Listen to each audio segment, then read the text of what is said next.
Start this whole situation out here. I gotta get all ready. Yep. And we are live and in person. Hello, everybody. Glad you're here. Thanks for being here. It is Wednesday evening. It is 8 p.m. Central Standard Time. Wow. Which means we got already bumping the mic. We've got the coolest collection of human beings on the face of the earth watching. And if you're watching on replay, you're also still the coolest people on the face of the earth. Glad you're here. Yep. So tonight, we're just going to talk about fish because this is Primetime Aquatics and it's what we do.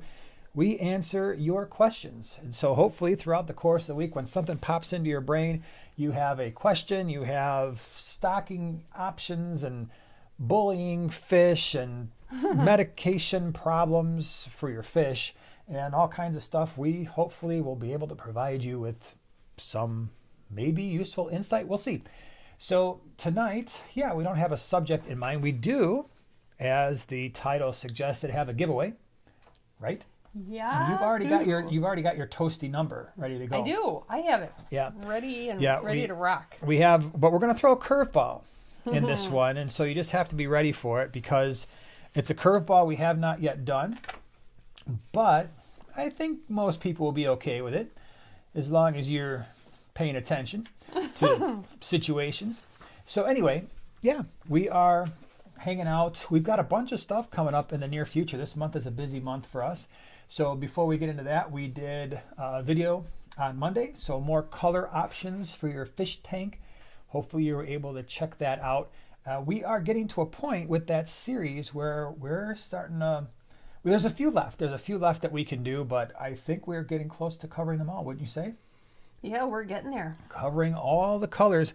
So that way you can put together a really cool fish tank filled with fish from all the different colors. Wednesday, today, on the small scape on your channel, what did you do? You don't remember? I just totally blanked out. I did, it was kind of a 3-part series that because there were just so many ideas that this one tank generated.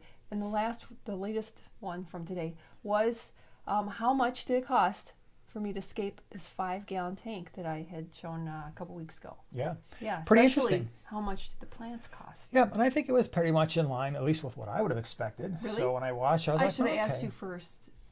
You should have, but you didn't. Did you have a guess before you? No. I can see, no? But I mean, I just kind of, when I saw the total, I was like, no, that makes sense. That's what I said in my brain. That makes sense. But it could have been half, and you'd be like, yeah, that makes sense. It could have been twice, and you'd be like, yeah, that makes sense. Probably. So let's see what we got going on. Tomorrow is Thursday, so tomorrow we will have a members video for you. We'll be back down in the fish room. Got some things to show you. Friday, I've got some ideas for Friday. I actually haven't even shot the video yet, believe it or not. Usually I at least have, a lot of times the video is shot and stuff, but this one I don't because there are numerous things that I would like to do. Okay. And now I just have to settle on one. So I'll get that thing rolling tomorrow. And by the way, if you got any suggestions, what do you want to see? Put them down in the chat. And then this one over here can write them down in our book of ideas. Heck yeah, I will. And we can do that. You can play a part. You can play a part in shaping the content, as you should, shaping the content of what goes on Primetime Aquatics, because you're the viewers. We want to do what you want to see. And then Saturday on the small scape, you've got something you're going to do. I'm sure it's going to be crazy. It's going to be silly. So that's the deal there for the videos for the week. Mm-hmm. And then places to be. So we're going to be really busy, I mentioned this month, because on Sunday, this coming Sunday, the 10th, we will be at the Greenwater Aquarius Society fish swap, which I really like those swaps. Too. Yep. So we'll be there. It's in Joliet, Illinois. If you go to greenwateraquariussociety.org, they have the information. And I also posted the information today in a community chat, community post, whatever that is. And it's got the address and all that stuff. The website has been updated for those of you who are thinking about attending. So if you want to pick up fish and pre-order them to make sure they are available, you can do that because we've got the website rolling, ready to go. That's usually the biggest disappointment because our fish generally sell pretty fast. And it never fails where you have somebody do a loop or two and be like, oh, I wanted these fish and oh, they're gone. So the best way to avoid that, of course, is to pre-order them. And then you just show up at the table like, I've got an order. Like, yes, you do. Here you go. Here's your fish. Easy breezy. So Yeah, it saves a lot of heartache later on, which is what we want to try to avoid. And then we'll have the GCCA, Greater Chicago Cichlid Association swap. That will be on the 24th. So that's in a couple of weeks. So we're doing 2 swaps this month. So it's a very busy month in that respect. Swapping a lot. So that's the story there. Well, we got a couple of super chats I want to recognize before we get into the Q&A. Fish fan 20 gallon long, thank you so much. What colorful fish would go with 10 red-eye tetras, 10 black neon tetras, and a cory cat? How many? So red-eye tetras can be a little finippy, and they can be just a little assertive. And so we want a colorful fish that can withstand that. I'm going to assume it's a 20-gallon tank. If it's not, then you can correct me on that. But in a 20-gallon, I might go with that kind of a group, maybe like a dwarf gourami. You could do any one of like the powder blue. You could do the red. So there's like at least 3 or 4 different unique dwarf gourami colors. That might be a good selection for that. So the fins aren't super long. Dwarf gouramis are like, yo man, bring it. If in a tank that size. So I think they'd be good. That's my main go-to. That's the first one that popped into my brain that I'm like, yeah, that's the thing I would do. Could you do in a 20-gallon long, like some type of an apisto or maybe a Bolivian ram? Probably. You could do that as well. Or crebensis. By the way, there are lots of different types of crebensis type cichlids. A lot of people just default to the one that's just like your normal crebensis that you always see with the purple belly, but they're really pretty. But there are others too. So those are some suggestions there. Let's see here. Liquid Zoo, thank you very much for the super chat. My money wasn't appreciated elsewhere, so now I'm a live viewer. Well, I'm glad you're here. Thank you for being a live viewer. Thanks for hanging out with us. I appreciate it. Leo, what's up? Glad you're here. Thank you for the super chat. Corridors or coolie loaches as a cleanup in a 15-gallon flex with a betta and a couple of rasboras. You do either. Obviously, with the corridors, you've got lots of different options, right? So, although it is a 15-gallon, but it is a flex as well. So that's a decent amount of surfacey area at the bottom. So if it were me in a 15, if I'm going to go cories, maybe I would do the Habrosus cory because they don't get quite as big as some of the others. Panda cories are fine. They stay smaller than some of the other cories, so I might kind of go with those two now that I think about it.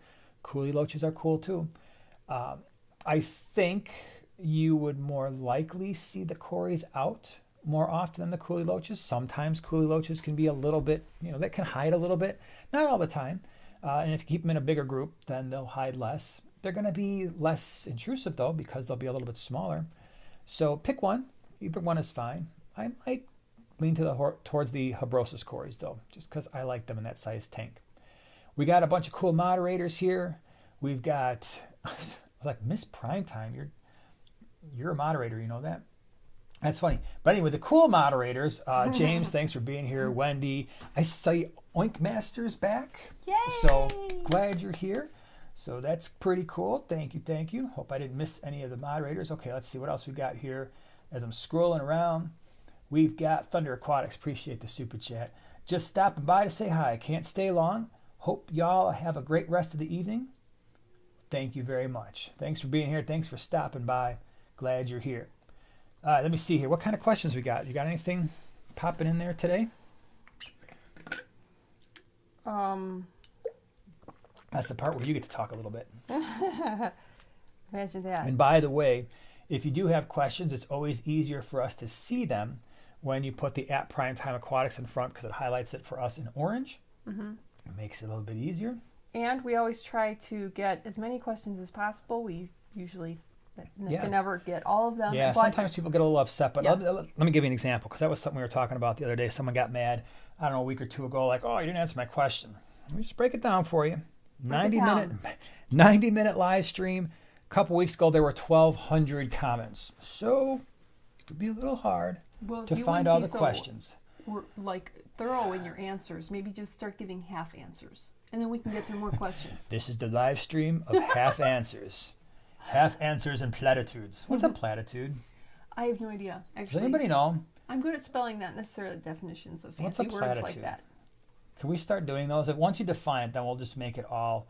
We'll make it I all an know. enigma wrapped up in an anomaly. I know what it is. It's the full scientific name of the platy. Platitudis Anomalous. finwiggleness. Yeah. All right. Enough of that. Now that we've figured all that out, let's see. There is here. a question that now you made me lose it. Well, I've got a good one here that Christian do too. has. Can you plant live plants in sand substrate? Is that the one Yeah, you're you gonna? can. Yeah. Yes, you can. I know a lot of people make a big thing out of it. Like, you do gravel. You can't do gravel. You can't do sand. You can't. Seriously? Yeah, Hold you it. can. Plants Yeah. grow in this stuff in nature all the time. You do both, right? Yeah, Sand and gravel. sure. You look at our tanks, it grows in both just fine. I don't really notice a difference. No, root tabs. Yeah. You know, if you're going to be planting something into the substrate, something like that that's inert, then yeah, just add yourself some root tabs and you can even make your own. Absolutely. Super inexpensive and relaxing. Yeah, pick the substrate based on the fish you're keeping, and then and I do need to rephrase. We need to be careful here. Based on the plants that we have kept, right? And we do most of the common plants. We're not doing a lot of hardcore, like high No end. CO2, yeah, no no highlight. CO2. Mm-mm. So at least in terms of the common plants that you'll find at Petco, PetSmart, your local fish store, medium to low light, easy beginner plants, it's never made a difference. What you got? Thunder Aquatics stopped by. You see? I did see. Oh, you did. You were. Sometimes I know. I'm trying Sometimes to. I look- wonder. I was responding to Oink Master. I say all the things, and then 5 minutes later, you say the things that are like, "Hey, did you see You that?" should- I'm like, "Yeah, we had a big conversation about it." You should Like, see me at work during the day. It's no better.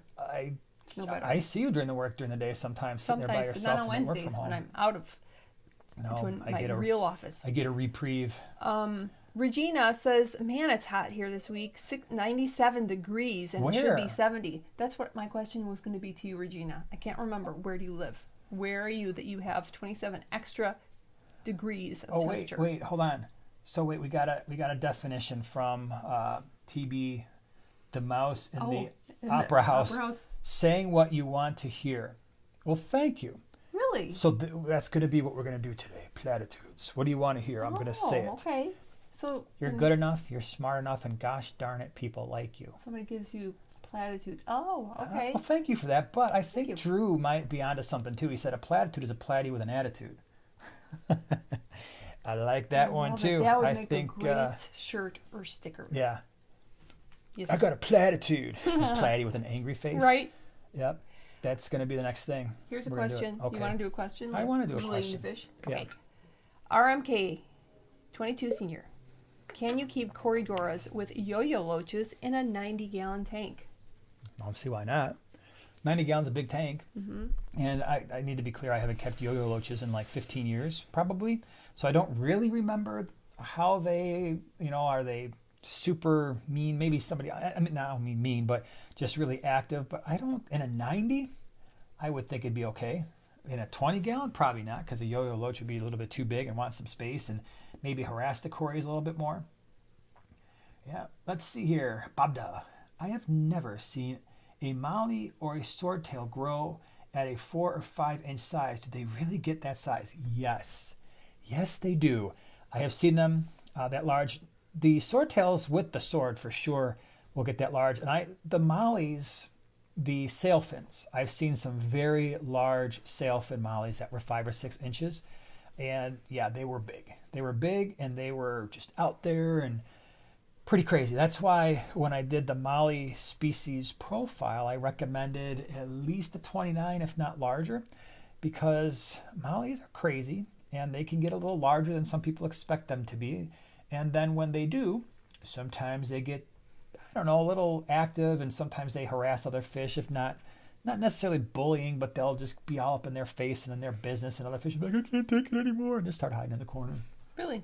Yeah, I've seen it happen. It wasn't pretty. Leo 209 Aquatics. What do you guys think about licorice gouramis? I them. like licorice gouramis. I do They too. taste really good. I've never had them. You've never eaten a licorice Have you gourami? guys ever had chocolate licorice? It's actually quite good. Just to be clear, he's talking about a fish. I know, but I'm Okay. just saying, which is funny because there's also chocolate gouramis. Yeah, so that's true. Weird. Licorice gouramis, I'm a little hesitant to keep them again. It's been a long time, but I remember at least when I think I bought a couple of them, Mm-hmm. and they didn't do well. Mm-hmm. They were shy. They just kind of stay all clamped up, and then they died. So I think part of the reason why is maybe our water was too hard. I don't actually know because it's been a long time, but I think it was maybe our water parameters were a little bit off. And from what I can remember, it was like, okay, they'd prefer to have water that's neutral or less and softer water, and we weren't supplying that. So Bummer. it's not one that I keep in They the are fish cool. room. Lynn asked a good question. Will shiner minnows do well in a 20 high with high flow? Sure.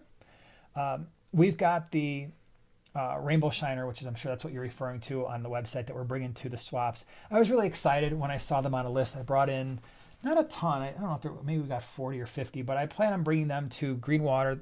Like I said, they're for pre-sale. And then if there's any left, I'll bring them to GCCA at the end of the month. But they've been doing great. I've actually got them split up right now into two 10-gallon tanks with just running sponge filters. The 10 gallons are closer to the floor because they're usually somewhat cooler water. So it's not like they're going to be loving 80 degrees like some of the other tanks in our fish room. So I've got them in two 10 gallons closer to the floor. I know those tanks are running a little bit cooler in that part of the room, but they're doing great. And it was one of those things where when you bring in large orders, large numbers of fish, you expect to lose some because they just traveled halfway around the world in different water conditions, and then they were outside in some cases, so they've got all the exposure to the natural elements. But those fish, every one of them came in great. We didn't lose a single individual from the shipment of the rainbow shiners, which was pretty cool. And they're just eating the North Fin flakes, the crushed flakes. They go crazy for it. So they've been very adaptable, which is nice to see. And they're pretty. So if you haven't seen the rainbow shiners, ours don't look like that yet. And to be fair, a lot of the pictures that you see, so when you see pictures of those rainbow shiners with the crazy colors, understand that those are males that are all dressed up and ready for breeding. They're not always going to look quite that vibrant, but they are cool fish. So. Mark K. Danio, Dad. Question, can you do shrimp without RODI water? What kind is best for a 10-gallon? The answer is it depends on the shrimp. Well, yes, you can do it without RO water. So the Neocaridina, which I find to be by far the easiest shrimp to keep because they are a very adaptable shrimp. Mm-hmm. We keep them in just our standard tap water, so Neocaridina and I've done species profiles on Blue Dream, on the cherry shrimp. I think we've had almost every color available. We've had yellow, black, yellow, they're my favorite. Orange, blue, red cherry shrimp. Pumpkin. Which was the orange. Yeah, the pumpkin shrimp. And I'm sure, and basically all the culls, which are brown and clear and everything else. Point is, every one of them have done well in our water, which is 8.2 pH, and the water hardness is 10-ish degrees on both our GH and KH. They don't care. They breed like crazy. They last a long time. The colonies do great. Our Blue Dream shrimp 40-gallon breeder has been kicking out Blue Dream shrimp for years, and it's been awesome. I will also say, and I don't know if it's just a strain that we have, but when it comes to the Neocaridina, the Blue Dream shrimp have been breeding the truest. They don't lose their color like some of the other shrimp. If you don't really stay on like the cherry shrimp, at least from what I've experienced, they start to go brown and clear. I had the same problem with the pumpkin shrimp, right? If you don't really make sure you're culling the clears and the browns, they also start to go clear and brown. But the Blue Dream have never done that. They've always stayed true blue. So yeah, I highly recommend those if you don't want to do a lot of work in making sure that your shrimp stay whatever color you desire. I wish they had turquoise shrimp. That would be so cool. To finish my thought, if you do the Caridina, then you might, I wouldn't keep the Caridina necessarily at those water parameters that we have. In that case, if you have naturally softer water with a pH that's 7-ish, maybe slightly less, that might be better, right? But outside of that, like if we're trying to keep the Caridina in our water, then yes, I would implement the RO like we did when we set up the 2 tanks that we did. One was here originally, and then one was downstairs. Love Dream Drone, thank you very much for the super chat. Bacterial bloom in established tank, 1 beta, help. Well, established tank, bacterial bloom. When that happens, first thing I always check our water parameters. Whenever anything happens, I'm checking water parameters. So if something out of the norm happens, water parameters, what I mean by that is making sure there's no ammonia, making sure there's no nitrite, making sure my nitrates are 20 parts per million or less. Usually, not always, but usually one of those things is off. Sometimes, if one of those things is off, that can cause changes in pH depending on your KH. I know I'm getting like throwing a lot of stuff out there, but start with water parameters. Is my ammonia, is my nitrite at 0, is my nitrates at 20 parts per million or less, is my pH stable, where's my GH and KH? If all of those things are okay, then let's take a look at, okay, how long am I leaving the lights on for? Am I leaving the lights on for a really long time? Am I overfeeding the tank? Is there something I put in the tank that could be leading to cloudiness? And so could it be maybe not a bacterial bloom, but there's something else that's releasing, maybe you put some rocks in there, or maybe you used a sand that you didn't rinse off as well as you could have. Maybe what some people do is they put like filter media in there, and like the bile rings or even like the carbon, it just spews out all that fog. And you're like, oh, that's great. I'm assuming because you said it's an established tank, it's not the filter media, but just keep that in mind. Also, look for dead fish. And you said only one betta, so maybe that's not a problem there, because it's like, just got to one betta, man. So check those things. Start there. Hopefully that helps, gives you some direction. What you got? James says, great questions of our time. How many insightful comments can the alpha primates give out in 90 minutes? Oh my gosh, yeah. Yeah. Oh boy, hold on to your hats. Man? All right, let me see here. But wait, I didn't get a question. That was a comment. Oh, I get a sorry. question too now. Okay. John Wood. Hello there, sir. What would be a good topwater fish for my grow out tank to help maintain the cycle as I remove fish from the tank? So you're probably in good shape, because what I'm always doing is I just throw, as long as the tank is large enough, I have a bristlenose pleco in almost all of our quarantine tanks just to keep the thing going, because they eat a pretty decent amount and they just seem to make sure nothing crashes. So yeah, chances are you've got a super red in there, don't you? You breed enough where just throw one in every tank. I mean, I'm assuming if you just had one, even a 10-gallon is usually going to be fine. But that's, or a clown pleco, because they're a little bit smaller. That's what I use to keep them cycled. There were a couple questions too. Do you think that training a betta is to jump is bad? Not necessarily, as long as you keep the tank covered the rest of the time. But I mean, if that's something that you think you can accomplish, like, hey, check this out. I mean, you'll see that stuff on some of the social media. Look what my fish can do. I trained it. That's cool. But you just need to be careful. And then when you're doing the training, it jumps right out. Yeah, make sure that it's a wide enough tank, and where you're training the fish is in the middle of that wide enough tank. Otherwise, like, I had a 5-gallon. It was pretty narrow. I set it up. The fish jumped clear over. It jumped clear plumb over my hand, out the tank, and slapped right on the floor. That was the end of Benny the Betta. So, yeah, you just want to be careful there. But, yeah. Matthew does stuff. Can you sell me some shrimp? Because I can't seem to find good ones. I'll pick them up on Saturday in Chicagoland. Go to the website. Yeah, for sure. That's Sunday, though. Oh, Saturday. Yeah, no, not Saturday. Sunday we could. Yeah, Sunday at the swap, the Greenwater, or GCC on the 24th. Yeah, whichever. You're like northern, I think, aren't you, Matthew? So the 24th would probably be even better, because GCC is north. Yeah, is it Northbrook? Yeah, it's in the northern suburbs, where Greenwater is all the way down south in Joliet, southern suburbs of Chicago. All right, what else we got here? I'm trying to scroll around, switch it up a little bit. Chris wants to know, do you keep any goldfish? No. No, but I want to. Yeah. I was at one of the places where we get fish from, one of the wholesalers today, and I saw those little cute guys again. And I told you last time I was there, at some point I'm going to come home with a starter kit, a starter family of goldfish to throw in a tank. If I had the space, I would do it tomorrow. Yeah. That's the problem. That's the only thing preventing me right now from doing a goldfish tank, is all of the larger tanks. And you do it for long term, I want at least a 75-gallon for them, preferably set aside a 125. And right now, I really love all the fish I have in my 125s and 75s. So it's not like I'm like, let me get rid of my albino hecali or my Mbuna tank, or, There's 175, I think I mentioned this last week or the week before, where the fish, it's starting to thin out because the fish are getting really old in that tank. And I'm not putting anything else in that 75 because you never know. Might switch it up a little bit. Do something different. Mm-hmm. Do something more better.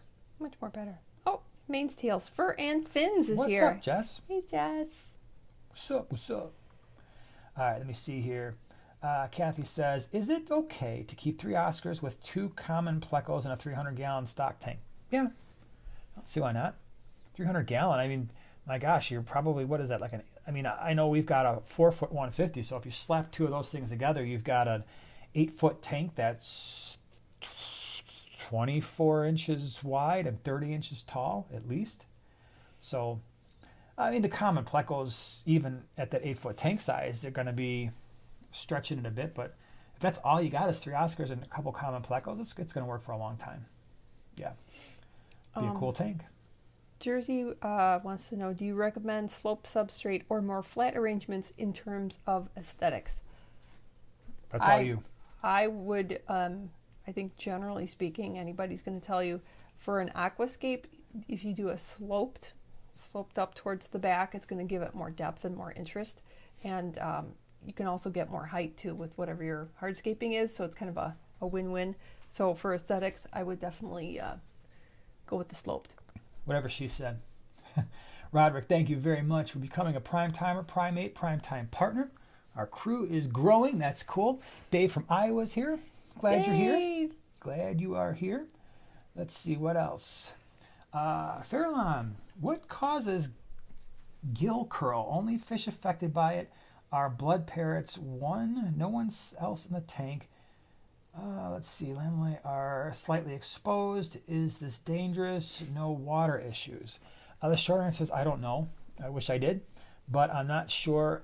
I suspect maybe it could just be the genetics of the blood parrots, because sometimes they can be a little bit finicky in terms of their genetics, but I don't know. I wish I did. Alice says, is it okay to keep 1 Oscar in a 60-gallon?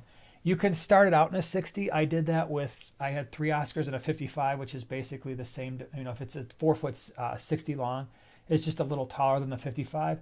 They couldn't stand there for very long. The Oscars they're one of the faster growing fish in the hobby, like the common fish. And I think the 3 Oscars I had lasted in the 55-gallon, like maybe a couple months, and I had to move them to the 125. And long term, it was like, well, I don't know, I might have to go bigger than that for them. So, yeah, I wouldn't. It's not a long-term plan, but it could happen. It could be okay for a couple of months. What's so funny? Oink Master has a great idea. Oh boy, here we go. Are you ready? I'm ready. Wouldn't it be cool to have shrimp and mystery snails that exactly matched my green neons? Can you imagine how totally like electric that tank shrimp would be? I know don't they have jade mystery snails? Yeah, but they're not the color of green neons. That's No, true, because green nothing neons really are is. kind of like bluish green. But that would be so cool. I want shrimp, like turquoise shrimp. They could be called green neon shrimp. And green neon mystery snails. Oh wow, okay. So maybe I want it. this hasn't been done yet. I'm surprised that no one's done this. Hey, glowfish people, why haven't you made glow mystery snails? I know. I was thinking about that. Well, here's what I was thinking. That was like the $1 trillion idea, and they just heard it here for free. I want the I'm going to take it a step further. I'm going to take it up another glow notch. shrimp. Oh my gosh! Can you imagine little neon lights? I know some of you out there are like, do not go any further with this conversation. Do you remember it, like in grade school, you used to have hermit crabs, and then like these days, the hermit crabs, you can buy shells that have like paintings, for like sports teams or whatever. You could do the same with mystery snails. They would be like branded. You could like get a new mystery snail shell. Yeah, except those are connected to their bodies. I understand. So. That's what makes it funny. That people are going to start selling mystery snails with like Pepsi logos and stuff. Oh, jeez! Don't give anybody any ideas. We don't need that in the hobby. Stephanie, thank you very much for the super chat. I just had a random ammonia spike in my 2-month-old Coolie Loach tank. Nothing dead, I accounted, but I've done 2 50% water changes and fasted the fish for 2 days, and the ammonia level remains. So you're doing the right things. You're cutting down on the feeding. So when you have an ammonia spike, what we want to do is what you're doing. So the water changes to remove the ammonia. You cut down on the feeding so that the fish produce less ammonia to give the beneficial bacteria a chance to catch up. Again, I always go back to water parameters. I want to make sure, okay, well, if you didn't add any, let's assume you did not add anything new to the tank, because you can have a small ammonia spike if, a tank is, first of all, 2 months is not a really long time, so you might have just gotten by the whole ammonia nitrite thing potentially, unless you did like a fishless cycle and like, okay, I had nothing, but it's still a little bit, it can be a little bit unstable after a couple months. So a few things. You can do larger water changes for sure, because a lot of people get really frustrated when they do a 50% water change and it doesn't seem to make a huge impact on the ammonia, and they do another 50%. It's like, oh my gosh, this really isn't working. So you're doing a couple of the right things. The other thing that I would do when you have an existing ammonia spike is you add the beneficial bacteria to the tank in the form of live nitrifying bacteria. We are sponsored by Fritz Aquatics. They have two products, Fritz Zyme 7, Fritz Turbo Start. Fritz Turbo is better when you have an ammonia spike or a nitrite spike that you're dealing with. Fritz Zyme 7 is designed more for that initial, let me add the beneficial bacteria, let me add a fish or two just to make sure I avoid the problem. But if you're in the problem as it is, then I would add the Turbo Start. The other thing you'd want to look at is just make sure you don't have any issues going on with your pH or your water hardness. So sometimes if you have a very low KH and now your pH is starting to shift, that can wreak havoc on beneficial bacteria. We tend to think about it only having an impact on the fish, but when you get swings in pH, that can also impact your bacteria, because you get different types of beneficial bacteria growing at different pH levels. All right, let me see here. Courtney says, I have a 29-gallon planted tank. Temperature 78, GH 120 parts per million, KH is 40, pH at 7.4. All right, so that sounds pretty normal-ish. Planning on having 1 betta, 6 pandas, 3 mystery snails. Any ideas on vibrant schooling fish or mid-tank fish? So you got a betta, 6 pandas, and 3 mystery snails, which is cool in a 29. What do we want to do for the schooling fish? pH is 7.4.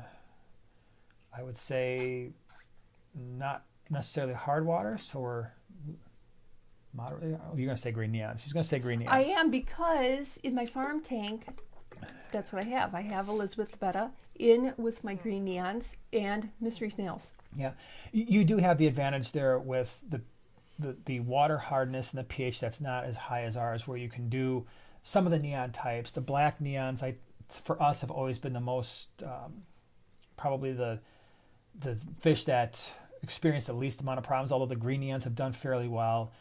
You've got, what else? You've got ember tetras, which could be a really cool fish.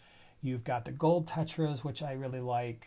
In a 29, you could potentially look at like the Furcata rainbow. That's really cool. Celebi's rainbow.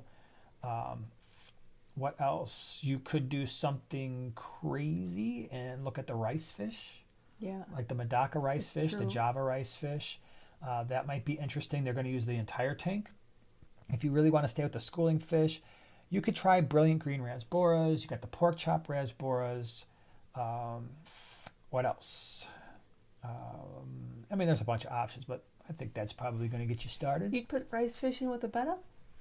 Yeah, I think so. They're not gonna fin nip anybody, and they're pretty quick. They're pretty crazy. In a 29-gallon, I don't know if it'd necessarily be a problem. You got to keep an eye on them. You always, anytime you're putting fish in with a betta, keep an eye on what could be a two-way problem. The betta could get a little assertive, or the fish that are in there could be like, hey man, those long fins look like a snack. So you've got both potential things going on there.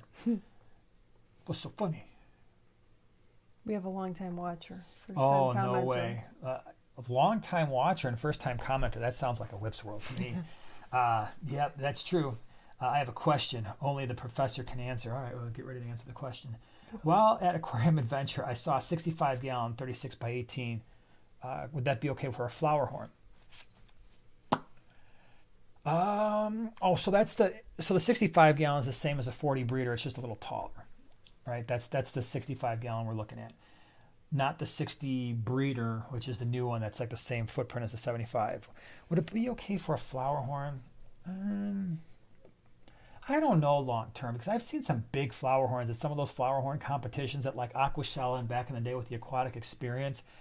That long term would have been a little rough in a 65. I think if it were me, I probably want to go with a 75 and give them that 4-foot space and still get that 18 inches.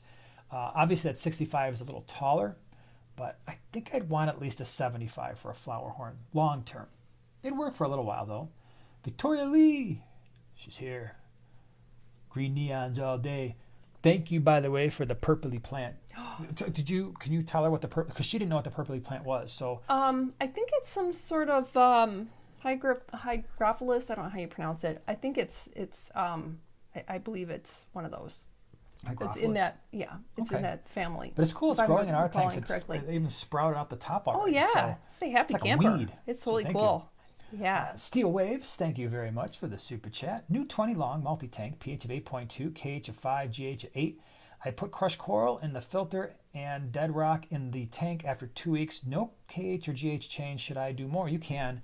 The other thing that you can do too is the cichlid mix, the Carib Sea cichlid mix. It's a sand type of thing with a little bit of crushed corally and shells and kind of stuff. That could work if you wanted to spread some of that on the substrate.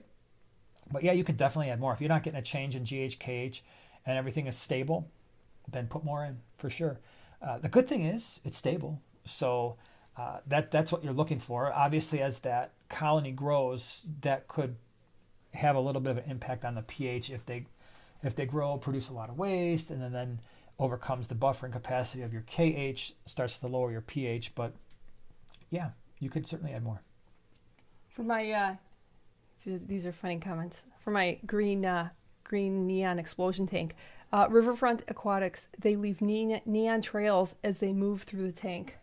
That would be awesome. That would be pretty crazy. And Jungle Man says, all you have to do is inject them with highlighter liquid. None of this stuff we're actually condoning. No. Leave the mystery snails all natural. That'd be funny, highlighter Just liquid. to be clear for all the magic, the fish cops out there. Just so you know, my phone died. I didn't charge it earlier. Sometimes I have to pick if I want. Thank you. If I want to have Luckily, my earbuds I have lots in, of electronics here that can. Or if I charge it, and I usually pick earbuds. Okay, that was a long story. Mm-hmm. Jacob said, "Hey, I'm moving to Calgary, Alberta. That sounds cool. Wow. Congratulations." And the pH is about 8. And I really want to keep Geophagus. Don't you guys have hard water and keep Geophagus? Do I need to lower the pH and how? I have not found that. I have not found the pH to be an issue, both in keeping Geophagus for a long, very healthy, happy life or for breeding. So, and as most of you know who have watched the channel for a while, we've kept lots of Geophagus. We've got the big Geophagus Altifrons in the 150. He's been there for many, many, many, many years, showing great color, looking awesome. I've bred Geophagus Tophos. We had Braziliensis. We had Wine Milleri, Cyrenamensis, Steindachnerii, and more. Right now we've got the Dicrossus in Geophagus, Dicrosauster in the 75, looking great. So I have never had a problem growing, keeping Geophagus happy, healthy at a pH of 8 to 8.2. Breeding, eating, doing all those things, I have never seen their life get shortened or anything like that. So now, if your water is extremely hard, like again, ours is a 10 for GH and KH.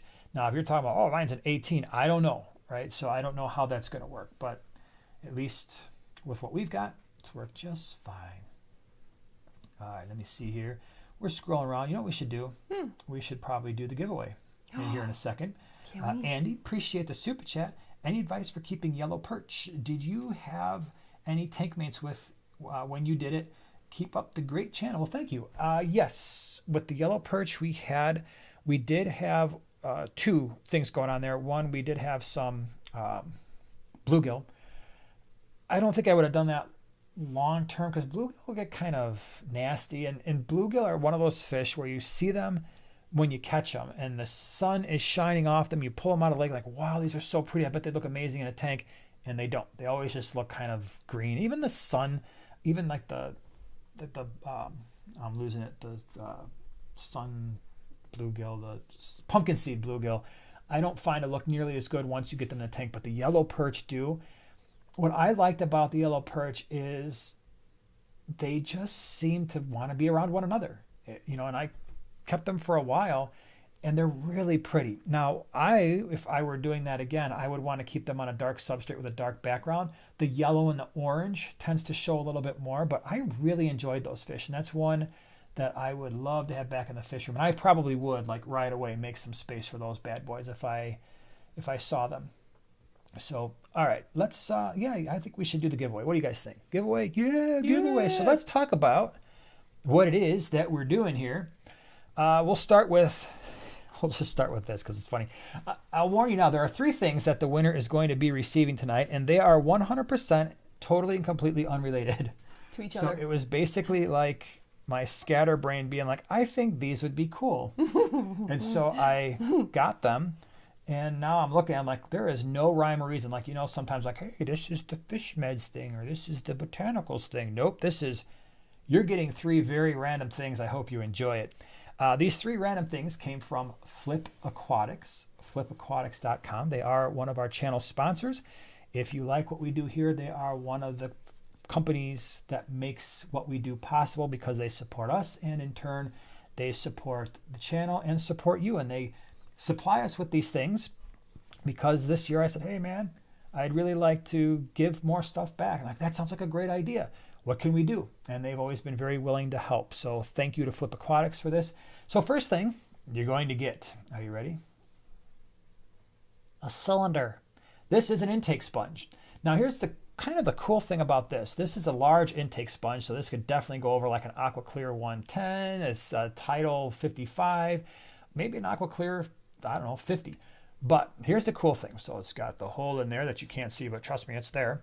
But the other end, I've always said that the other end needs to be blocked so that the water just doesn't get sucked through the bottom and then go right through the top and defeat the whole purpose of this. So what they did, they actually cut out this little sponge thing, which means as I was looking at this before the live stream, like, oh, it would be cool. You could get 2 intake sponges out of this. If you cut this thing right in half and cut this in half, you'd have 2 plugs and 2 intake sponges. So this is like $8. It's not like a bank breaker or anything, but I love these because the intake sponges, I've mentioned this before, these are great for your hang-on back filters when you've got baby fish, when you have shrimp, maybe you've got snails in the tank, and inevitably in some filters that the intake holes are too big and it actually sucks part of the mystery snail into the intake. I've done that before. It's not fun getting those bad boys back out of there. So these can be very helpful if you've got fry. These can be helpful for keeping them from getting sucked into the tank. So these are good things. Also, if you have sand in the tank and you have fish that like to spit the sand everywhere, like a lot of the cichlids do, and you don't want that sand getting caught up in your intake and into your impeller, stopping your filter, these can help prevent that as well. So you're going to get this. The next thing you're going to get, completely unrelated, yes, I know, is the Tropica nutrition capsules, 10 of them. So these are root taps for your plants. So if you have planted tanks, especially good when you're first setting up a tank. We talk about this all the time. We don't use specialty substrate for the most part. We're not, not that those things are bad, but it's just we don't need to spend the extra money on the specialty substrates because we use just regular inert sand and gravel, put in some root taps from the start. Plants do well, right? That's what we did with all these tanks back here. It's what we've done with the other, probably at least 50 tanks that we have plants rooted in the substrate downstairs in the fish room. So there's 10 of these in a package. I think this thing was like, 15, 16, $17 somewhere in there. I don't remember exactly. By the way, you can find all this stuff on flipaquatics.com. They got lots of cool things, including nanofish and shrimp. So you're going to get this. And plants. Yeah, right, and plants. And then the last thing, I just thought this was really interesting because I'd never seen it before. Maybe you have. And when you saw it, you were like, I want it. And I was like, too bad. It's for one lucky viewer. So cute. It is the Pico magnetic algae scraper. Not Femto, Pico. Yeah, Pico. So there would be a smaller one. Believe it or not, the reason why I thought this was so cool, and it's a Flipper brand, and these things are like $17, man. This is cool because a lot of times when you've got those smaller tanks, like the smaller nano tanks, and you're trying to get in there with some of the algae scrapers, it can be tough. But this one's magnetic, so it just kind of sticks to the side of the tank, and then you just go scrape, scrape, scrape, and it does the algae. Oop, almost dropped it. So this is the third thing, like I said. So you're getting 3 completely unrelated products tonight. Thanks to Flip Aquatics. I picked them out. It wasn't like he sent me 3 completely unrelated things. I was like, ooh, I want those things. So that's the story. Now, here's what we're going to do. You have to supply 2 pieces of information tonight, not just one. I know this is going to blow your mind. Are you ready? So here's the directions. I got to get ready here. So the directions are, and don't just start typing stuff in, because you got to have both pieces of information. You have to pick the number like we always do, but then you also have to tell us the color that we chose on Monday for the video. What was the color of the fish and what was the number between 1 and 20? Go. First one that does the color that we covered on Monday, color of the fish, and a number between 1 and 20, you get it. Do we have it? Wow, a lot of people are smart. Yeah. Everybody's got the color. Hold on. Oh, I got one. Okay, what? Right here? You want to? That's what I think. Okay, so hold on. All right, we can stop. We got a winner. Yeah. We have at least one winner, so we can stop typing the numbers because it makes the chat go all over the place. So hold on. Let's just make sure. So you were correct in blue. So all of you super cool fish nerds that said blue, that is right. And I am confirming that that is indeed the case. So, Laura Friedenberg, you're the winner. Oh, I have to hold up my number. Sorry. Oh, yeah. Sorry, it was 18. Yeah, so 18 blue, you are the winner. Laura, so what you're going to do, so here's what you got to do now, Laura. You have to send an email. You ready? To Primetime Giveaway. Singular. All one word, Primetime Giveaway at yahoo.com. Send us your address. We're going to send you the cool stuff. Yay! Okay? Congratulations. So you get all the unrelated random things. I hope you enjoyed them. Thank you, everybody, for participating and being such wonderful people. And a lot of people watched the video because we had a lot of people here with blue, which is cool, I guess. Blue was the story for this past Monday. Laura, congratulations.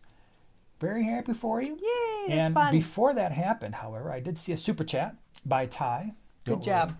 Thank you. All right. Well, you were on your game. Thank you for the super chat, by the way. Hey, guys, my pH is a 7.8 out of the tap. But when I test my aquarium, my PFS is at 8.4.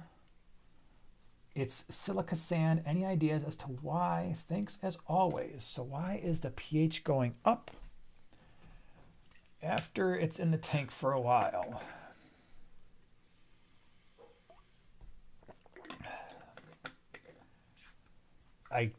There's got to be. I'm thinking there's something in that tank.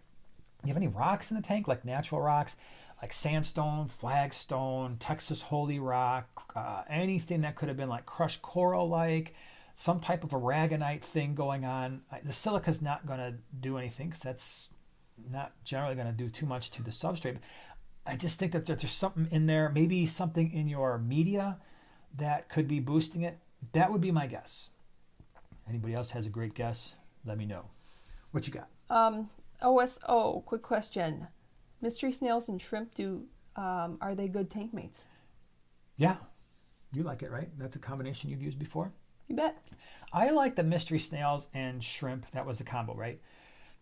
Because when you're feeding shrimp, sometimes they get a little messy and like you get these little pieces and stuff that break off, and the snails come by later on and they will kind of eat the rest of the stuff. I like that combination best when it's done on sand.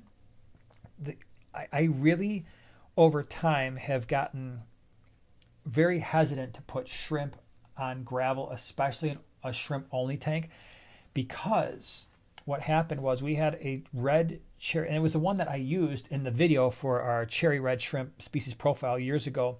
It was in a 20 long, And what was happening is the tank exploded. We had, I don't know, maybe thousands of cherry red shrimp in that 20 lawn. And it was the only thing in that tank. The problem was there was gravel in the tank because I think it was one of those things where the boys just grabbed some really nice looking cherry shrimp, threw them in that tank and wanted to see what would happen. I'm like, yeah, go ahead. But I wasn't really thinking, and there was black gravel in the tank. And so what wound up happening is as they were feeding the shrimp, like the little shrimp snowball things or an algae wafer, that stuff was getting into the substrate. Well, it got to the point where there was so many shrimp in the tank, it was getting really difficult to actually do the gravel vacuuming without worrying about sucking up shrimp babies. And so that wasn't necessarily being done as well as it could have been. And sure enough, we started getting planaria in there and other things, and it really did a number on the shrimp population. We did have some ram's horn snails in there too, but there was too much food getting stuck in the gravel. It became difficult to maintain. So shrimp for me, it's a sand thing at this point. And when you combine the shrimp and the mystery snails, that can be a really good combination to keep things tidy so you don't have those problems. That'd make a great shirt. You don't have those problems? No. Let's go shrumpin'. Let's go shrumpin'. I don't know if anybody would know what that means, but okay. Well, we would. It would be along the lines of the fernfish. It would be along the lines of the fernfish, and yeah. Man, I got a platitude. That's right. Okay, Nick Macy wants to know, hi, neon tetratips. I went through 20 in my tank. The guy at the fish store thought NT disease, but it's always the same guy left. Bullying? Should I try again? It's probably not bullying. The unfortunate truth about some neons is they're not all that hardy when it comes to shipping and doing all the things that you have to do to get neons to the end user. So it's one of those things where you buy a big group and unfortunately you hope that the best situation when it comes to neons is the store that you get them from has had a group of neons in their tank for at least a week, maybe longer. If that's the case, then most likely your neon survival rates are going to go up. But neons just, I don't know. It's one of those things where you put them in a bag, you start traveling them around, and they just don't seem to like that very much. The bottom line is it might not be you. However, I've also found standard neons, so your regular neons, cardinal tetras in particular, they really do best when the water parameters are a little bit closer to their liking, which means it's around neutral-ish, maybe slightly acidic. The water's a little bit on the softer side. At this point, I don't even bother with standard neons or cardinal tetras in our fish room because you won't see them when I did the neon tetra video. Now I've kept a million of them, but I don't do it in our water anymore because they just don't last that long. And so even when I did the neon tetra video, I used a fish tank from Aquatics. They had a beautiful neon tetra setup and they looked fantastic. So I used their tank because I didn't want to bring in a bunch of neons and then go through at least in our water parameters, go through the problem where we were going to lose a bunch. So it might not have been neon tetra disease. You just check your water parameters. If you're, upper sevens and your water's on the harder side and the neons are small, that's the other thing too, is when they're a little bit smaller, they can be a little bit less forgiving as well. So it might not have been anything you did. It might just be the fish. Now, to finish that thought, that's why in our fish room you do see the black neon tetra, which I think is a very hardy fish. And even I find the green neons to be relatively hardy. We've had pretty good luck with those. All right, let's see here. Nick says hi. Oh, no, just did that one. Mm-hmm. I just answered the one you answered. Orav? Wait, hold on. Is that an Orav? I think so. Hope I'm pronouncing it right. What GH from a fluval test kit is okay for multis? I have 80. 4 drops equals 80. Is that too low? 4 GH. I'm not as worried about the GH as I am the KH when it comes to African cichlids. I want my KH, I'd like it to be at least 8, 9. We've got 10, right? So 10 degrees. Basically, so let me back up. For those of you who are wondering about this GH-KH thing, there's a couple different ways you can measure it. One, You can measure it in the number of drops, which is analogous to the degrees, or you can measure it in parts per million. And so sometimes I flip back and forth, and I think maybe I lose people when I do that. I'm sorry. I just think everybody watch my water hardness video. What that means is for every degree of hardness, I think it's like 17 and a half, maybe 17.9 parts per million. All right. So when I say our GH or KH is 10 degrees, that is basically around 170 to 180 parts per million, right? So it's the number of degrees times, I think it's around 17 and a half or 17.9. Don't quote me on that one. It's pretty close to that. So you're saying 80 parts, 4 drops equals 80 parts per million. Yeah, it's roughly, that's actually a little bit lower, but that's getting on the lower side for water hardness. But focus on your KH there, because your KH is, in my opinion, more important, because the KH, the carbonate hardness, is what helps buffer your pH, stabilize the pH so that you're not having pH swings. You got anything? You got something you want to talk about? I do. Well, Okay. 2 things. Do you want to recheck the numbers? Melancholy thought she might have been at least on her device earlier. So do a recheck. Hold on, I'll por check favor. right now. You go And through then- and answer some questions. Okay, good. Let's see. See What if was I the go one I that wanted far to back. get? We've got a 5-gallon question from Sudesh. What is the best active fish for a 5-gallon tank? And doesn't really want snails.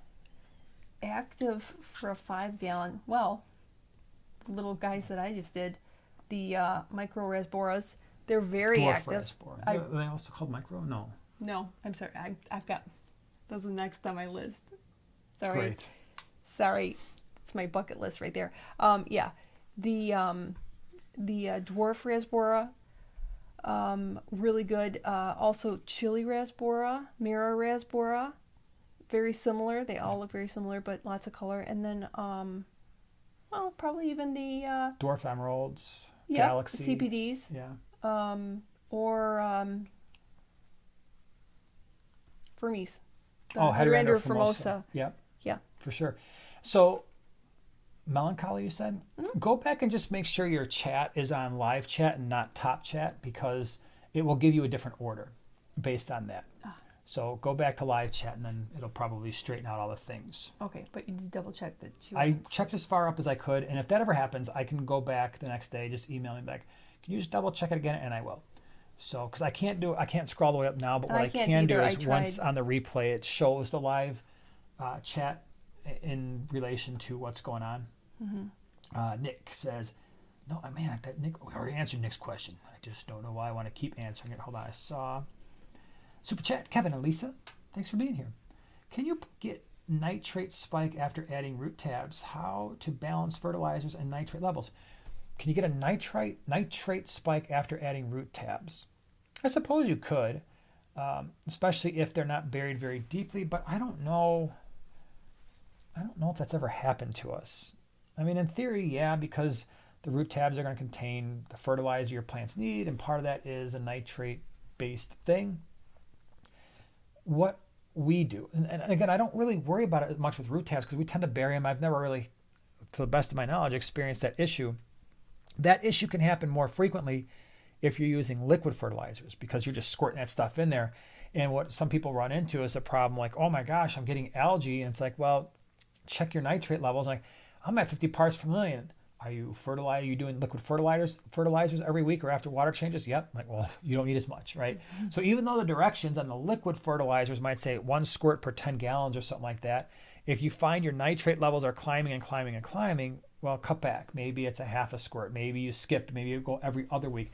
Like for us, we don't use liquid fertilizers at all because the fish produce the waste in the water, and it seems to be most of our tanks are well balanced. So even like our non-root feeding plants, like our floating plants, they might not grow as fast, but I don't want to be pulling out handfuls of hornwort and handfuls of guppy grass and big, I've been there where you're pulling out all this water sprite and water wisteria and they're just pulling up by the handful. Like, well, what am I doing with this? I'm fertilizing the tanks. These plants are growing like crazy. I'm getting some algae. And then all I'm doing is throwing this stuff in the garbage because it's overtaking my tanks. So I have found, at least for us, we allow it to balance with the organisms to grow the non-root feeders, and then if we've got gravel, especially, we don't really even add that many root tabs after the initial, or any really after the initial application, because then the fish waste that sinks into the gravel supplies the food that the plants need. So to answer your question, in theory, I guess it's possible. It doesn't generally happen. So water changes and then cut back if you need to. Root tabs are not something you need to add. Like I said, even if you are using them, you might not need to add them maybe once a year. Let's see here. Sophia says, hey guys, when feeding live baby brine, do you leave the hang-on backs running? That's a great question. So feeding live baby brine, do you leave any filters running? I do, because I'm lazy, but I'm also not feeding live baby brine to any, no, that's not true. We have a hang-on back filter now in the multi-tank, and I do leave that running in the 50-gallon lowboy because I'm lazy. And because it's a 50-gallon lowboy, so it's 4 feet long and 24 inches wide. And so by the time I squirt that stuff in, it makes its round all the way around. There's a lot of fish in there, and most of them have eaten up the stuff, so it's probably not a lot getting caught up. I don't shut down the sponge filters. Could you? Should you? Will you get more brine shrimp for your mileage that way? Yes, absolutely, because the live baby brine can easily be sucked into filters. So it's not a bad practice. So if that's what you're doing or thinking about doing, it's a smart thing to do. I'm just lazy, and I don't do it, but I probably should. And if you're doing it, you're probably better than me for it. And so are your fish. What you got? You got something? Not at the moment. Well, that's too bad. It is. Jace says, I have a 10-gallon with a female betta, ember tetras, and pygmy cories. Can I add some dwarf rasboras?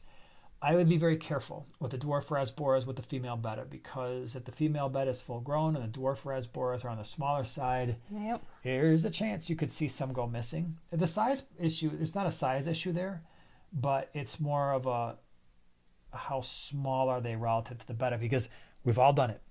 We've all done it where we go to the pet store, we see fish we love, and they look like they're going to be big enough, and you don't realize how big your fish are that you already have at home because you've had them for a number of years or a number of months. And then you start to realize, well, the bag's full. I'm like, oh, this is going to, you're secretly thinking, you don't want to say it out loud, right? You go to the fish store, you buy all these fish, and you're just secretly thinking, man, I hope this is going to be okay. And sure enough, you open up that bag and the fish go in, and the other fish immediately make a beeline like, I'm going to eat these. Now, that shouldn't be a problem. Why? Why shouldn't it be a problem? Yeah, pop quiz. She's not going to get it because she wasn't listening. I wasn't. Let me ask all y'all, why? So the question was, even though it could be a problem when you buy smaller fish, that the fish that you have are going to eat them, Yeah. but in theory, it shouldn't be a problem at all. Why? Why should that problem be avoided? It's quiz time. You get to feel like my students. Don't say anything. I'm still trying to wrap my head around your question. If you get fish that look like they're going to be too small and will fit into your other fish's mouth, why is that not a problem? Yeah, in theory, why should that not ever be an issue you have to worry about? I know. Okay, well, don't say anything. Let's see if the brainiacs over here can get it. Let's see. Do we have any brainiacs? Oh, yeah, we got brainiacs because Alice B was like, quarantine. Duh. Exactly. So if you're quarantining your fish and not throwing them directly into the tank, hopefully you'll be able to see oh, snap. I'm going to have to let these fish grow out. This quarantine tank is now not only going to be a quarantine tank, I might have to make it a grow out tank too. So I love it. I love that we've got the brainiacs here. I'm sure everybody's like, oh, geez, quarantine. I just don't feel like spelling it because it's too long. Jeff H., thank you very much for the sticker. Appreciate it. Glad you're here hanging with us. Regina, wow, thank you very much for the super chat. Thank you for all you do for us. You are very appreciated. Well, thank you very much. I'm glad you're here hanging with us, chilling out with all of the cool kids in the chat. Cool peeps. Yep. And I got a plant question. A plant question. All right, bring it. Lawrence wants to know, can you talk about pink flamingos? I've yet to keep it alive, but I've only done tissue culture, and tissue culture, especially with that, a lot of, I don't know if you dealt with crypts, but they can be kind of breakable, and pink flamingo is very, very ornery when it's very small. So that's the only way I've gotten them. So my suggestion would be to see if you can get them a little bit more adult sized, and you'll have better luck. If you don't run CO2 or high light, you'll probably have a more difficult time, and it won't be that color. It'll probably be kind of like a green or a drab sort of green. So you would definitely, with that particular plant, anything that you're trying to achieve reds or brighter colors that are not green, even like the Anubia Snow White, something like that's trying to be white, you need higher light to, hold that color. So And that's I don't all even know what that plant is, so I can be of no value. It's so cool. It's so cool. If one of these days I'll keep it alive, and then I'll share my words of wisdom. But I don't have, that's really all that I have. After I succeed at keeping this plant, then I can share my words of wisdom. In the gardening world, you got to kill something 3 times before you can keep it alive. All right. Well, I'm not in the gardening world, but I'll believe that. Someday. Plus it's a plant. Never. Oink Master's been a member for 7 months. 7 months? Very cool. Adopting a guppy colony. You adopt some very big variety of fish. I love it. Adopting a guppy colony, 40 gallon. Do you have any suggestions to help them ease gently into their new home? Feeling overwhelmed myself, my first guppies. Aww. First of all, that's awesome. Guppy colony, guppies just in general are just happy, goofy, go-lucky sort of fish. You've already dealt with fish that are far more challenging than guppies. There's nothing to stress about. Just have fun. Get the tank back, get it set up. As long as you're, most likely your filtration is still going to be cycled, right? So you got your filter media in there. If you left the substrate in there, maybe hopefully there's somebody there that's going to help move the tank over. If not, obviously you got to pull that stuff out of there. But if you keep the substrate wet, and if there were plants in there or decorations, so you'll still have most of the beneficial bacteria, just let them do what they do, and that is breed and continue the colony. I find it best. So a couple things if you want to really maintain that colony and see a lot of guppy fry, stuff like hornwort and guppy grass and water sprite and water wisteria, the floating plants are going to certainly help. I used to feed our guppy colonies live baby brine because not only did the babies love it, but the adults really liked it. And I am convinced that helped the guppy colony thrive because the adults were always satiated. That's a word I don't know if I've ever used out loud, but they were always well fed. I know it is a weird word. I don't know if I like that word. No, just you saying it's kind of weird. Yeah, it's not a good word. I'm never going to say that word again. I'm sorry to all of you who had to hear me say that word. It was uncomfortable for me. Anyway, it'll keep the guppies well fed. It'll keep the adults well fed, and they will be less likely to try and munch on the babies. So, but that's cool. Have fun with it. This is a fun question. Okay. From Chris. How does color enhancing flake food work? Usually by adding something like beta carotene or some of the supposed color enhancing chemicals. If you really want your fish, I've talked about this a while back. If you want your fish to show amazing color, there are far more effective ways to do it than using fish food. So what do I mean by that? Pay attention. And I talked about this when I'm like, hey, how to, keep your fish the most colorful. I did a whole video on it, but here are the highlights. When you see a fish that you really like and they look amazing in a picture on the internet, pay attention to the surroundings of that fish. Some fish look much better with a darker background and darker substrate. Some fish are exactly the opposite. I'll give you an example. Shell dwellers, the Maltese shell dweller, look really good on a light substrate. You put them on a dark substrate, they start to muddy up and they just turn brown. Very similar fish, the Similis, look basically like Maltese, slightly different banding pattern. Their colors are reversed, but when you put them on a dark substrate, they get a much richer color. When you put them on a light substrate, they tend to wash out. So lots of fish are impacted by substrate color and background. In my opinion, way, way, way more important than the foods that you're feeding. You should feed healthy quality foods, all right? That's why we do the Northfin foods for the last few years. But in terms of color, it's a lot of times about the background, about the substrate, and then it's also about the other fish in the tank. A fish that feels secure in its environment is probably going to show more color than fish that don't.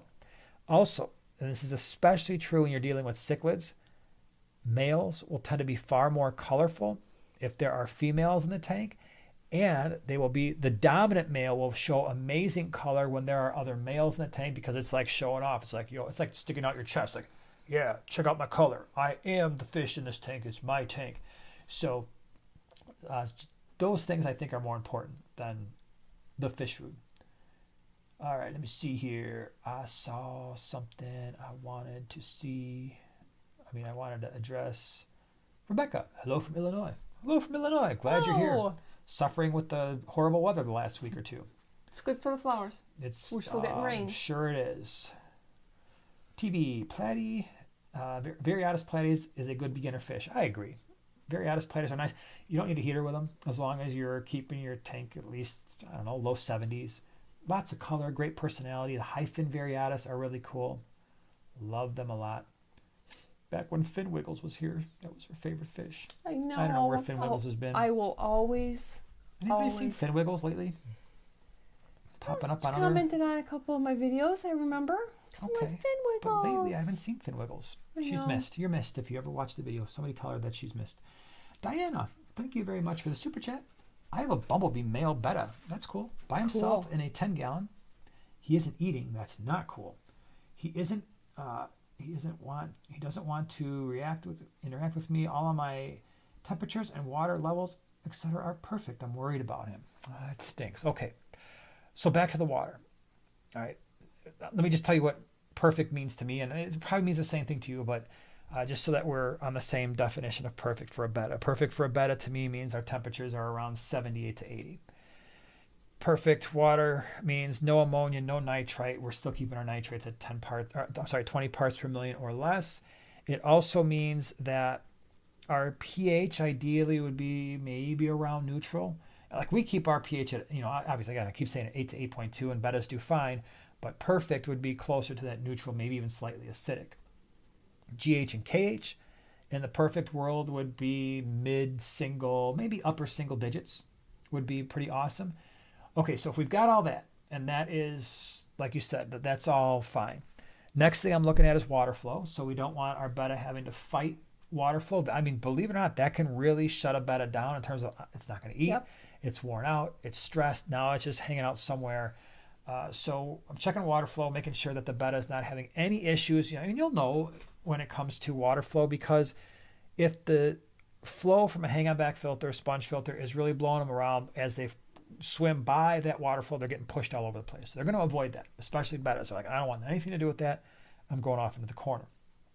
Now, next things. If all of that is fine, then we start looking at the age of the fish, right? So, your typical big box store-bought bettas, I know they can live longer, but I think typically you're lucky to get a couple years at this point out of them, because bettas are they're just, generally speaking, not doing a good job making sure that the healthiest, best bettas are reaching the market, right? They're just breeding a bunch of bettas and they're selling them because they sell. And sometimes I think the genetics have been tremendously destroyed over the last certainly 15 to 20 years. So if you got a betta that's getting older, which again, I know some of you have had bettas far longer than a couple years, even from the big box stores. I'm not bashing them. I'm just saying that, just generally speaking, that the store-bought bettas, they can be suspect at times. So is it 2 years old, 3 years old? It could just be getting older, right? It could be experiencing just age. If it's a younger betta and it's still not eating, then I start, if all of those things are, you're like, okay, no, it's a 1-year-old betta, everything is fine. Okay, maybe I start looking at, did I feed it something? Is it starting to bloat out a little bit? In which case you have to do some research. Is it going to be Epsom salts? Are you going to try to use something like an Expel P, like a Prazi sort of thing, or Levamisol to try to clear things out? So that's kind of my thought process when it comes to a situation like that. Hope that helps. And I hope everything works out okay. All right, let me see here. Tahari77, thank you very much for the super chat. Just found your channel. Thank you for all your info. Well, thank you for being here. Glad you're here. Hope you're having fun hanging out with us. Elizabeth has been a member for 8 months. Thank you. That's awesome. Glad you've been here. Hope you're enjoying hanging out with the prime timers, primates, prime time partners. That's who we are. Otherwise known as the group of cool fish nerds. A-Rod, have you ever had a bad experience using Not for aquarium use, play sand. I can't seem to find a reason it's not good for my 6.5 gallon planted tank. All's good so far. I don't use play sand. So, all right, let me back up. In our area, and it can be different depending on region, depending on brand. But so basically, I'm looking at the grain size of the sand. And because we do so much gravel vacuuming, we have a central system. I don't want any sand getting sucked into that system. And so in our area, play sand has got the smallest grain. Then we go to at least a pool filter sand in our area, and then most of the store-bought sand, like your Top Fins and your Carib Seas and the old Nat Geo sand, that stuff was a little bit larger and heavier. I lean towards that larger and heavier grain because I can actually stick a gravel vac in that sand and not suck it up into my gravel vacs. The pool filter sand was fine. It was very cheap. You can buy a huge 50-pound bag for like $10, so that was cool.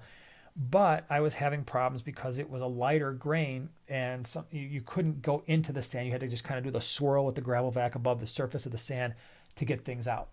We still have it in a bunch of our tanks. Our Mbuna tank, multi-tank, Cyprichromis, a couple others, our Blue Dream shrimp tank, Pleco tank. So we still have it in the fish room. And as long as the fish are constantly stirring that stuff up, it's not as big of a problem. The play sand has been very thin grain. But to answer your question, no, most people who use it don't have any issues. You just got to really rinse it, right? When it comes to pool filter sand and play sand, get a 5-gallon bucket, fill it about a third of the way up with sand, take a garden hose, shove it all the way in the bottom of that sand, swirl, swirl, swirl. The water will turn cloudy, dump, and just keep doing that until the water pours out clear. So a little bit harder to do in like an apartment or something where you don't have a garden hose, because then you're trying to figure out how am I going to do this, because most people don't have a hose hooked up to their sink and stuff. Let's see here. Tasha says, does anyone know why half the time when I watch PTA lives, the resolution is really bad? If I change to another video, it's all good. Then I go back to live and it's blurry again. I don't know, because I'm watching it on like 4 screens and it's all looking crystal clear. It could be a buffering thing. It could be, depending on. So if you're watching the live stream and it's coming through at 1080p, let's say, because that's as much as you can stream on YouTube is 1080p, and then maybe those other videos default to like a 720, so the file sizes aren't as big. It could just be the fact that it's feeding live and it's not something where, at least with a video that you're watching, it's like it's downloading, and that download bar stays ahead of what you're actually watching. Where in a live stream, it's matched up, and so it could just be a buffering issue that's happening. My guess is if you were to go in and just like check the replay, it would probably be fine. So that's about the extent of my technical wizardry that I can offer you. I hope you found it helpful. I'm sorry that it's blurry. It's probably better for you that I'm blurry, though. That's how I say. Let's see. James says, follow-up question. Could, not for aquarium use, play sand have sharper edges and may be injurious to fish that move it like shell dwellers? That's a good. I don't know, because I don't use play sand. The black diamond blasting sand. Some of it can be sharper. Yeah.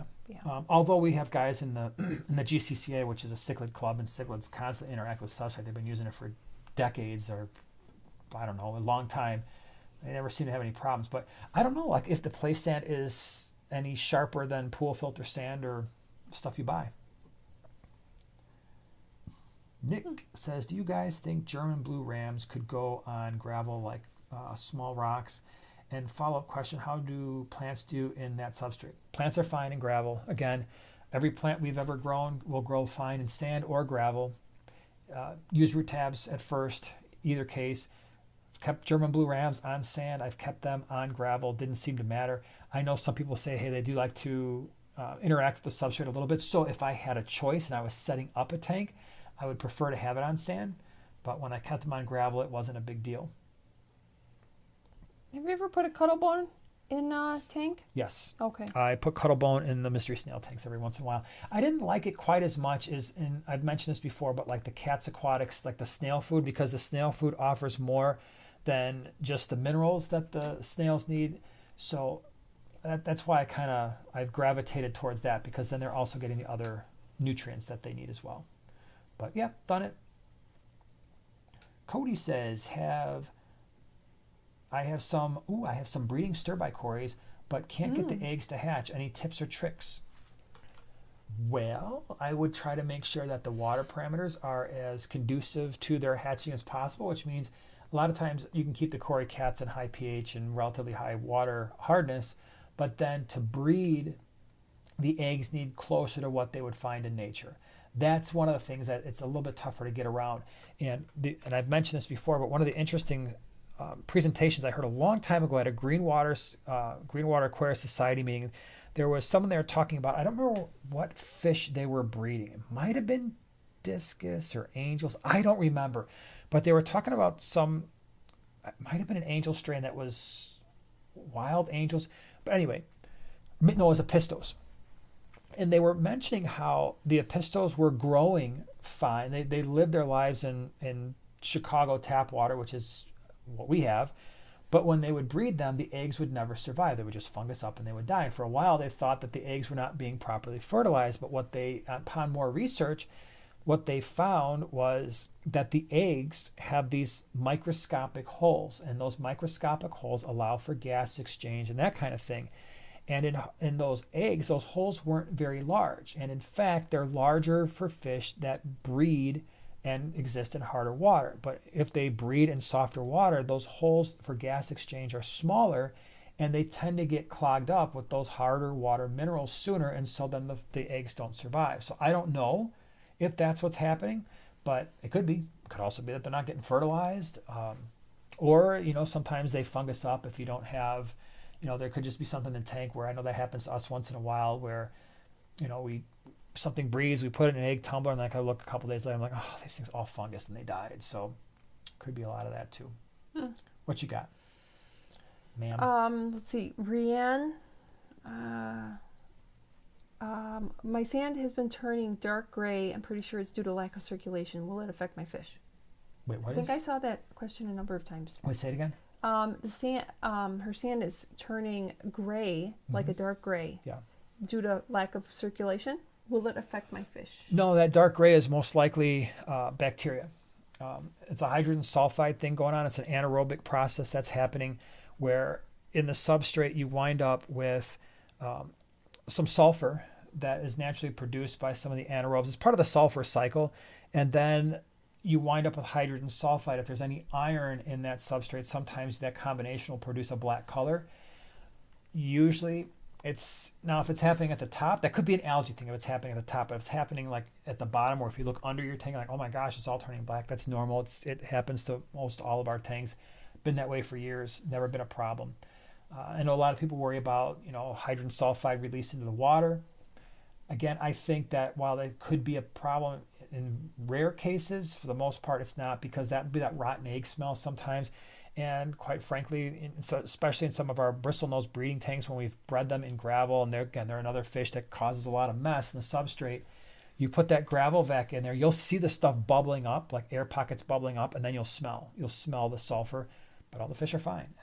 I've never experienced any issues with that happening, but that could be what's going on. Fascinating. That's your response, huh? Yeah. To my scientificness. Pretty much. Me and science don't really go to, we're not like this. Me and math, me and art, yep. Glitter, you got it. Regina says Cat's Aquatic snail food is a win in my place. That's good. Good to hear. I'm glad it's been working out. Brittany, when you have Neocaridina, how common is it for them to die due to molting problems? It's a good question. I have no idea. It's not something that I've ever really paid attention to.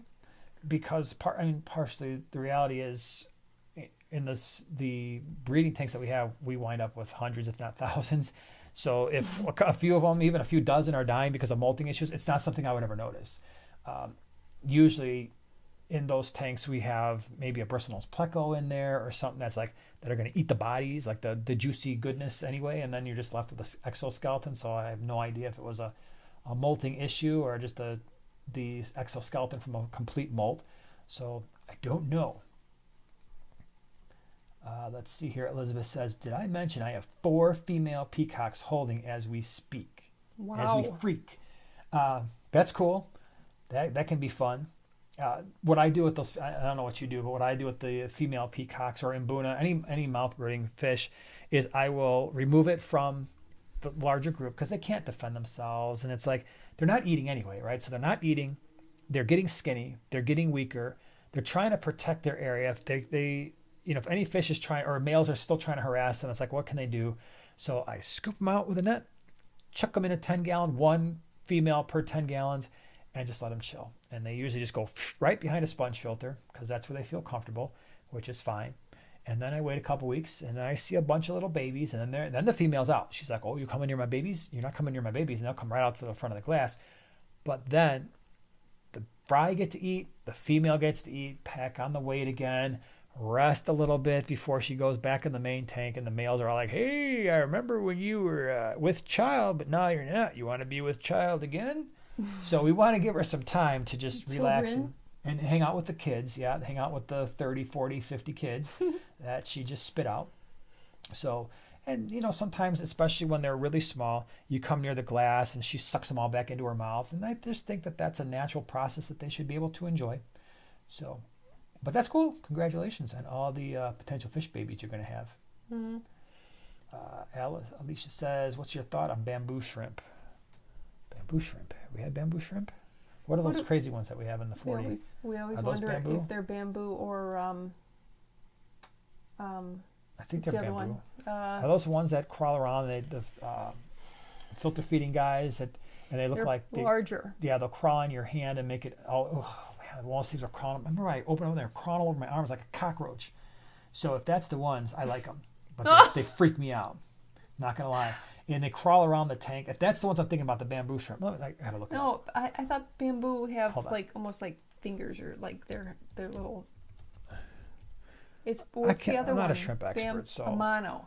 Yeah, they're the bamboo shrimp. That's what we have. Really?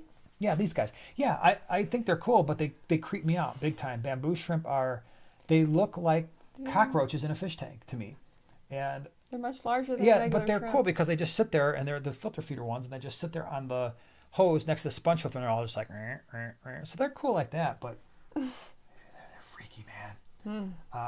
Season, thank you very much for the super chat. Will pothos plant stems rot or melt in a tropical tank set at about 80 degrees, or if leaves are underwater? So, not usually.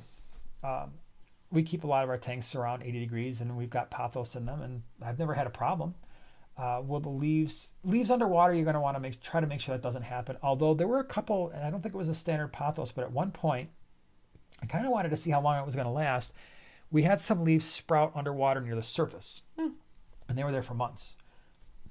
Not saying that will be something that will happen for you, but yeah, you want to get the leaves out of there. So the stems are fine. They'll grow roots, but at 80 degrees, I don't remember them ever. I mean, we've got pothos in a couple of our tanks with no issues. And there was a question too, I think, about what other plants you can grow out of a tank other than pothos. I would probably do creeping Jenny. What's the one we've got growing out of the 33 lawn? Peace lily. A lot of people. There's some sweet like paludariums and bamboo, that they do right? with. Well, yeah, you have to watch out what kind of bamboo, and I can't say that I have no experience with that. So but there are different kinds of bamboo, ones that you don't want. Huh. So there you go. But I'm drawing a blank as to anything else that you could use instead of pothos. But peace lily looks really pretty. All right, Regina confirms bamboo shrimp. I have them super creepy when they crawl on your hand. Yes, they are. One of them was sort of crawling up my arm, and I was like, "Oh, get off of me!" And I'm not usually like squirmy like that, but for some, it just reminded me of like a centipede or a cockroach crawling on me. And it freaked me out. I'm not gonna lie. Like, how big do they get? I mean, the ones that all right, now James is on my case. He's trying to imagine a guy who rides a motorcycle being afraid of a tiny shrimp. Right. Dude, you put him on your arms. He's like almost I want to inch. hear it next week. Just put some bamboo shrimp on your arms and just man up and just put it over the tank. And it is a little creepy. I'm not like gonna Fear lie. Factor. Isn't that used to be the show Fear Factor? Yeah, I never watched that show because I just didn't want to be in that position. Yeah, I know. Ugh. Yeah, it was just no good. No good. I will take a couple more questions. A couple more, and we'll call it an evening for everybody. Wow. I know. Nice. Sweet shot. What kind of motorcycle you got? I have a 2019 Harley Electroglide Limited. And yeah, it's awesome. I was out, what is today, Wednesday? I was out Sunday. Sunday, for some reason, I went to go to a place down in like southern suburbs of Illinois, and I wound up on a 300-mile motorcycle ride that lasted most of the day.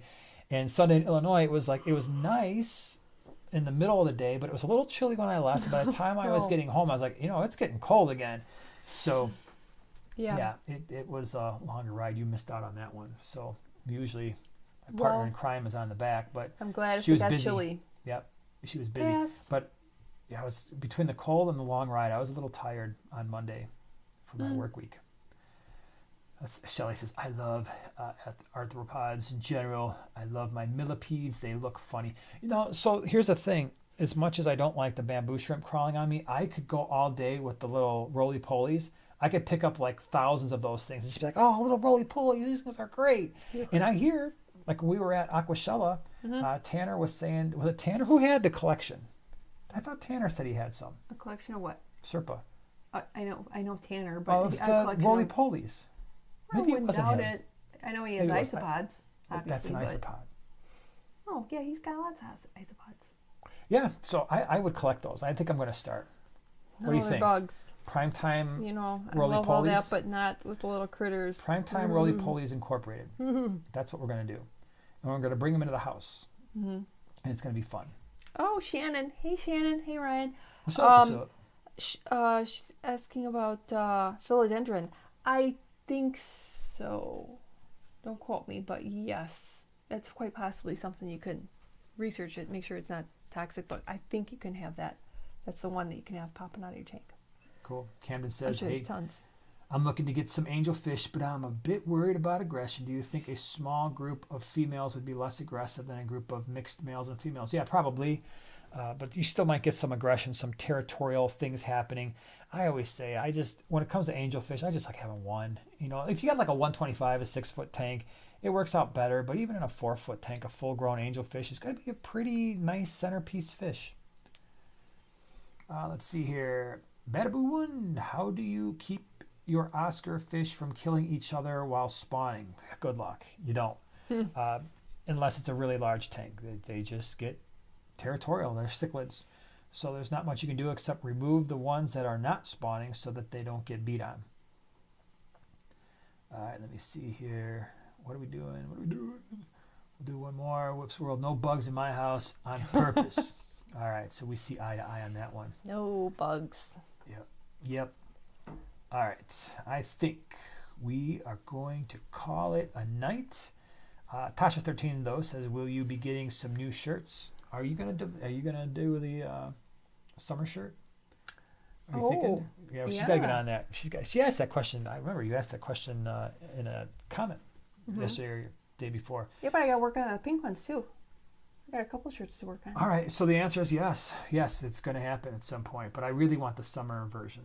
And I think, FYI, the ones we have on clearance, the watercolor, we only have 2 sizes left. We have XLs and smalls. And I think only a couple smalls. Okay. So there you go. Biggie smalls. All right, everybody. Well, we're going to call it a night. Thank you. Thank you to all the super chats. Thank you to all of our moderators for being awesome and for everybody with your great questions and hanging out with us. Write them all down this week, and next week we'll answer some more. If we didn't get to your question, we're sorry. We tried to get to as many as we could. Really appreciate you being here. And we will see you next Wednesday. Hopefully same time, same place. Have a nice week. Bye.